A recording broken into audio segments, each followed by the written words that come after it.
सत श्री अकाल, स्वागत है। गौरव शुक्ला मैं हूं तुहाडे नाल ते बुलेटिन दा आगाज करन जा रहे हैं। सब तो पहला खबर अमृतसर तो। अमृतसर दे विच ऑक्सीजन की कमी दे नाल मौत दा जो मामला है, जांच कमेटी ने अमृतसर के डीसी नूं अपनी रिपोर्ट सौंप दी है।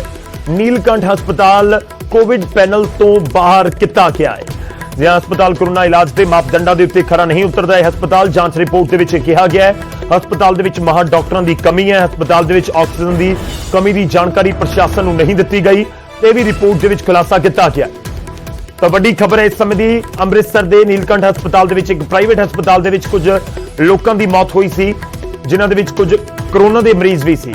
हस्पताल प्रशासन ने दावा किया कि ऑक्सीजन की कमी हो गई तो ऑक्सीजन की घाट इन्नी ज्यादा सी। नोडल अफसर नूं भी जानकारी दी गई पर किसी ने साडी बांह नहीं फड़ी, इस करके ते पूरी घटना वापरी। ते हुण जिहड़ी कमेटी बनाई गई सी उस दे वल्लों अपनी रिपोर्ट सौंप दी गई है। तो एक तो उत्थे कोविड मरीजों का इलाज नहीं होगा, यह साफ कर दिता गया रिपोर्ट के विच। नाल ही यह भी कहा गया कि उत्थे ऑक्सीजन की कमी बारे प्रशासन को कोई जानकारी नहीं दी गई सी। सीधा रुख करते हैं साडे सहयोगी राजीव शर्मा अमृतसर तो साडे नाल ने। राजीव, की कुछ जानकारी जिहड़ियां मौतां होईयां सी उस दे विच की कहंदी है जांच रिपोर्ट? जी देखो गौरव, सब तो पहला तो ये जी जांच रिपोर्ट है इसका काफ़ी देर तो इंतजार किया जा रहा सी। हालांकि उदों ये गल कही गई सी कि 2 ਤੋਂ 3 दिन के जांच रिपोर्ट जी है वो दे दी जाएगी, क्योंकि मुख्य मंत्री वालों खुद आदेश दिते गए थे। कैबिनेट मंत्री ओम प्रकाश सोनी वालों बकायदा प्रैस कॉन्फ्रेंस की गई थी उस दिन, और उस वेले भी ये गल कही गई थी कि हस्पताल की कारगुजारी है उसके उपर कई तरह के सवाल खड़े हो रहे हैं। पर जांच रिपोर्ट तो बाद स्पष्ट होना सी कि आखिरकार हस्पताल प्रशासन इस लिए कितना क जिम्मेवार है। तो हुण स्पष्ट तौर पर एक जिहड़ा प्रैस नोट असीं कह सकते कि जिला प्रशासन वालों जारी करके जानकारी दी गई है कि जो अमृतसर के डिप्टी कमिश्नर ने गुरप्रीत सिंह खैरा उन्होंने रिपोर्ट सौंपी गई, और उसके स्पष्ट तौर पर यह भी गल इस गल का भी जिक्र किया गया, क्योंकि जदों ये मौतां होईयां सी तां न्यूज़ 18 ने सब तो पहला जो इस खबर को प्रमुखता के नाल दिखाया तो हस्पताल के जिहड़े मालिक ने वो सामने आए, और उन्होंने वालों ये गल कही गई कि असीं जो है प्रशासन को जानकारी दी सी ऑक्सीजन की, पर ऑक्सीजन जिहड़ी हस्पताल वालियां नूं नहीं दी गई। तो सीधे तौर पर उन्होंने सरकार के उपर कई तरह के सवाल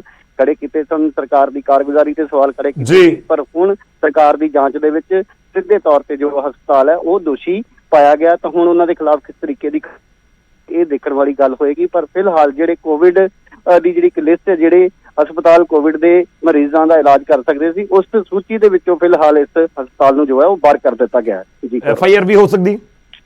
जी हाँ बिल्कुल, क्योंकि 6 लोगों की जिहड़ी कीमती जान इस हस्पताल दे विच गई है, तो लाजमी तौर पर क्योंकि उन्होंने जिहड़े परिवारों के भी बयान लए गए ने, परिवारों वालों भी सख्त कार्रवाई की मांग की गई। उन्होंने वालों तो इत्थों तक भी मांग की गई सी कि इस हस्पताल नूं तुरंत बंद किया जाए, तो FIR जिहड़ी है वो दर्ज की जा सकती है। पर DC को जिहड़ी रिपोर्ट हुण मिली है DC वालों सरकार नूं ये रिपोर्ट भेजी जाएगी, और उस तो बाद अगली कार्रवाई जिहड़ी है अमल दे विच लिआंदी जा सकती है। शुक्रिया राजीव, धन्यवाद साडे नाल जुड़न दे लई। इस पूरी गलबात दे लई जांच रिपोर्ट भेज दी गई है, दे दी गई है DC अमृतसर नूं, ते उन्हां दे वल्लों हुण की जांच दे विच अगे कदम वधाया जांदा है इस जांच रिपोर्ट दे आधार दे उत्ते देखना होवेगा। तुहानूं याद करवा दईए कि अमृतसर के एक हस्पताल दे विच करीब 6 मरीजों की मौत हुई सी, जिस दे विचों 5 कोरोना पेशेंट सी।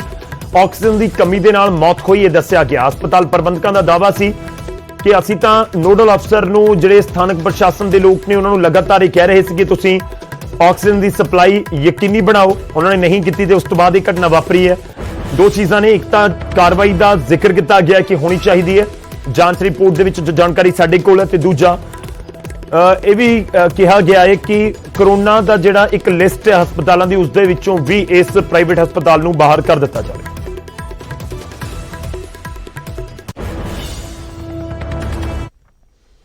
हुण अगली खबर का रुख करते हैं। कोरोना ने कोटपुरा के घर दे विच 70 बचा दिता है। एक तो बाद एक 3 अर्थियां उठियां। जवान पुत्र तो बाद बजुर्ग मां बाप भी इलाज के दौरान दम तोड़ गए।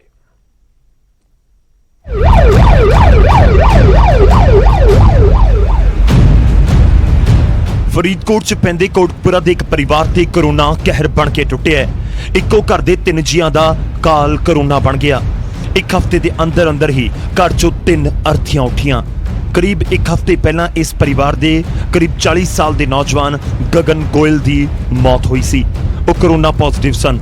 इस तो बाद गगन के माता पिता भी कोरोना की लपेट दे विच आ गए। सोमवार नूं पिता पवन गोयल और मंगलवार नूं उन्हां दी माता संतोष गोयल ने दम तोड़ दिता। कोटपुरा के रामबाग दे विच दोपहर वेले पिता ते शाम नूं मां दी चिखा नूं अग्नि भेंट किया गया। प्रशासन वालों दोवां दा अंतिम संस्कार किया गया। की कहिए जी, रब दा भाना है। ਚੰਗੇ ਭਲੇ ਹੈਗੇ ਸੀ, ਘਰੇ ਹੁੰਦੇ ਸੀ, ਕਿਤੇ ਜਾਂਦੇ ਨਹੀਂ ਸੀ। ਭਰਜਾਈ ਤੇ ਭਾਬੀ ਕਿਤੇ ਨਹੀਂ ਜਾਂਦੇ ਸੀ। ਬੇਟਾ ਗਗਨ ਜਿਹੜਾ ਹੈ ਉਹ ਬਾਜ਼ਾਰ ਤੋਂ ਕਿਤੇ ਆਇਆ, ਜਾਂ ਤਾਂ ਉਹ ਇਫੈਕਟਡ ਹੋ ਕੇ ਆਇਆ, ਉਹਨਾਂ ਨਾਲ ਕੋਈ ਸੰਪਰਕ ਹੋਇਆ ਤੇ ਉਹਦੇ ਕਰਕੇ ਹੋਇਆ। ਹਫ਼ਤਾ 10 ਦਿਨ 'ਚ ਸਾਰੀ ਦੁਨੀਆ ਲੁੱਟ ਗਈ।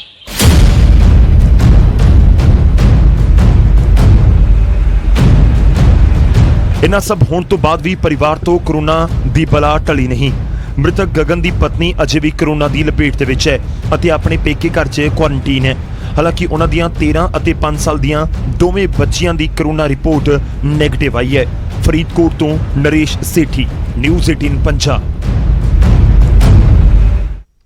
ਹੁਣ ਅੱਗੇ ਵਧਦੇ ਹਾਂ, ਅਗਲੀ ਖਬਰ ਦਾ ਰੁਖ ਕਰਦੇ ਹਾਂ। ਕੁੰਡਲੀ ਬਾਰਡਰ ਦੇ ਉੱਤੇ 2 ਅੰਦੋਲਨਕਾਰੀ ਕਿਸਾਨਾਂ ਦੀ ਅਚਾਨਕ ਮੌਤ ਹੋ ਗਈ। ਦੋਵਾਂ ਦੇ ਵਿੱਚੋਂ ਇੱਕ ਕਿਸਾਨ ਦੀ ਕਰੋਨਾ ਰਿਪੋਰਟ ਪੋਜ਼ਿਟਿਵ ਆਉਣ ਦੇ ਨਾਲ ਬਾਕੀਆਂ ਤੇ ਵੀ ਖਤਰਾ ਵੱਧ ਗਿਆ ਹੈ।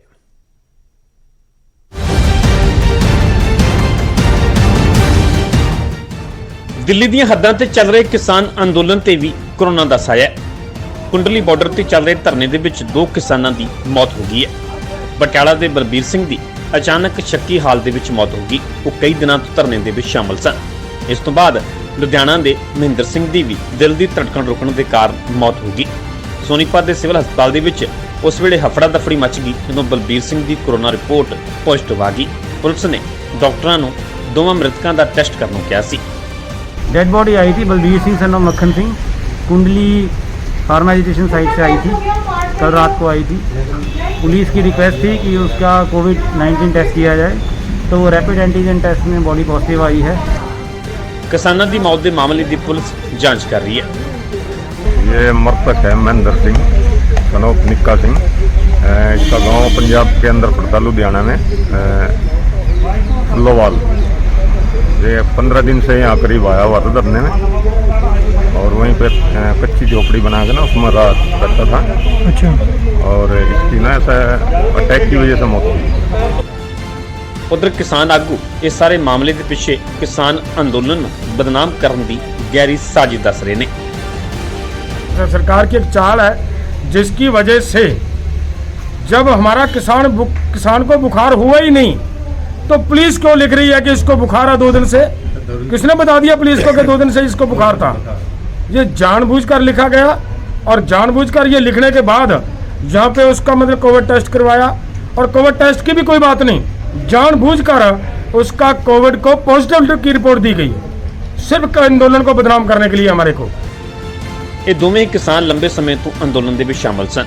कोरोना वायरस ਦੇ ਨਾਲ ਮੌਤ ਦੀ ਖਬਰ ਚਿੰਤਾ ਵਧਾਉਣ ਵਾਲੀ ਹੈ, ਕਿਉਂਕਿ ਧਰਨਿਆਂ ਦੇ ਵਿੱਚ ਵੱਡੀ ਗਿਣਤੀ ਵਿੱਚ ਕਿਸਾਨ ਸ਼ਾਮਲ ਨੇ। ਸਰਕਾਰ ਦੇ ਨਾਲ ਗੱਲਬਾਤ ਤੇ ਬਣਿਆ ਡੈਡਲੌਕ ਵੀ ਖਤਮ ਹੁੰਦਾ ਨਜ਼ਰ ਨਹੀਂ ਆ ਰਿਹਾ, ਇਸ ਲਈ ਅਜੇ ਧਰਨਾ ਜਲਦੀ ਖਤਮ ਹੋਣ ਦੇ ਵੀ ਆਸਾਰ ਨਹੀਂ ਨੇ। ਸੋਨੀਪਤ ਤੋਂ ਨਿਤਿਨ ਅੰਤਿਲ, ਨਿਊਜ਼ 18 ਪੰਜਾਬ।